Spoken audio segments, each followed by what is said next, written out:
Hey friends, and welcome back to A Simple Truth. We are going through one chapter today, John 5. That's it. If you remember, we've been looking at Jesus's power over the earth. So we saw his power over biology, his power over nature, just through all the healings that we've seen Jesus doing lately. So obviously that shows Jesus's sovereignty and shows so much that he is healing multitudes. Beyond that, again, telling the wind and the waves to be quiet, and those responding to him. So just showing more of Jesus's authority, and we'll continue to see that. Today, we are looking at healing by the pool of Bethesda, Jesus and his authority and relationship with the Father, and then a little bit on witnesses as well, and we'll see what we mean by that. So all of that in John 5. So, chapter 5.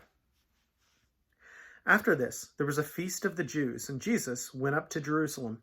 Now, there is in Jerusalem by the sheep gate a pool, which is called in Hebrew Bethesda, having 5 porches. In those days, a great multitude of sick people, blind, lame, paralyzed, waiting for the moving of the water. For an angel went down at a certain time into the pool and stirred up the water. Then, whoever stepped in first, after the stirring of the water, was made well of whatever disease he had. Now a certain man was there who had an infirmity 38 years. When Jesus saw him lying there, he knew that he had already been in that condition a long time. He said to him, "Do you want to be made well?" The sick man answered him, "Sir, I have no man to put me into the pool when the water is stirred up. But while I am coming, another steps down before me." Jesus said to him, "Rise, take up your bed, and walk."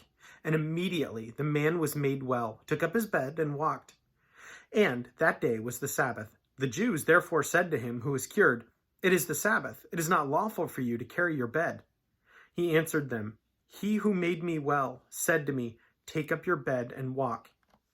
Then they asked him, "Who is the man who said to you, 'Take up your bed and walk'?" But the one who was healed did not know who it was, for Jesus had withdrawn, a multitude being in that place. Afterward, Jesus found him in the temple and said to him, "See, you have been made well. Sin no more, lest a worse thing come upon you." The man departed and told the Jews that it was Jesus who had made him well. For this reason the Jews persecuted Jesus and sought to kill him, because he had done these things on the Sabbath. But Jesus answered them, "My Father has been working until now, and I have been working." Therefore the Jews sought all the more to kill him, because he not only broke the Sabbath, but also said that God was his Father, making himself equal with God. Then Jesus answered and said to them, "Most assuredly, I say to you, the Son can do nothing of himself but what he sees the Father do. For whatever he does, the Son also does in like manner. For the Father loves the Son and shows him all things that he himself does, and he will show him greater works than these, that you may marvel. For as the Father raised the dead and gives life to them, even so the Son gives life to whom he will. For the Father judges no one, but has commanded all judgment to the Son, that all should honor the Son, just as they honor the Father. He who does not honor the Son does not honor the Father who sent him. Most assuredly, I say to you, he who hears my word and believes in him who sent me has everlasting life, and shall not come into judgment, but is passed from death into life. Most assuredly, I say to you, the hour is coming, and now is, when the dead will hear the voice of the Son of God, and those who will hear will live. For as the Father has life in himself, so he has granted the Son to have life in himself, and he has given him authority to execute judgment also, because he is the Son of Man. Do not marvel at this, for the hour is coming, in which all who are in the graves will hear his voice, and come forth. Those who have done good to the resurrection of life, and those who have done evil to the resurrection of condemnation. I can of myself do nothing. As I hear, I judge, and my judgment is righteous, because I do not seek my own will, but the will of the Father who sent me. If I bear witness of myself, my witness is not true. There is another who bears witness of me, and I know that the witness which he witnesses of me is true. You have sent to John, and he has borne witness to the truth. Yet I do not receive testimony from man, but I say these things that you may be saved.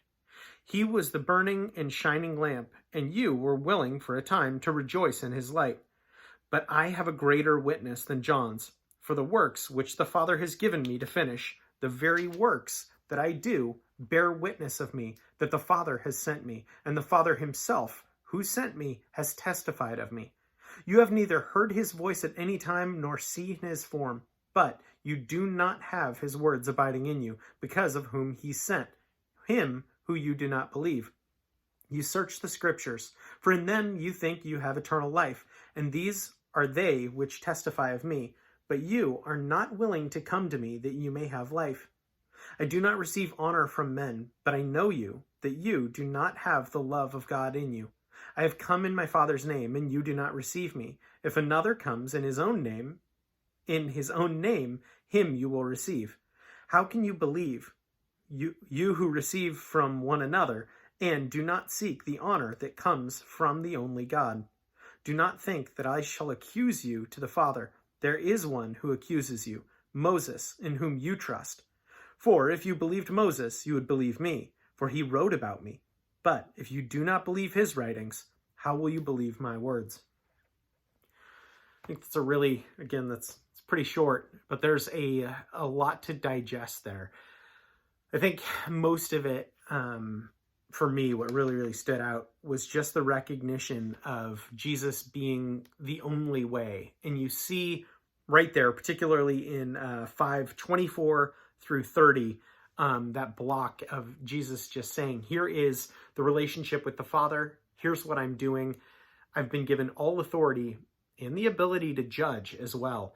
And it's an incredible passage. And there's that recognition there. And I think that it's very important to recognize that, because a lot of people will try and justify this away to say, oh, Jesus was merely a prophet, or Jesus wasn't the Son of God. He was something else.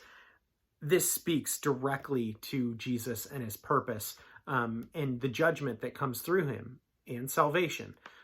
So yeah, I love that. I think there's a lot there, just even in this short chapter. I'm kind of glad it is just this chapter today. But anyway, I know it's again, a little bit shorter, but that is what I took away from today. And as always, friends, thanks so much for joining. Hope you have a great rest of your day. We'll see you.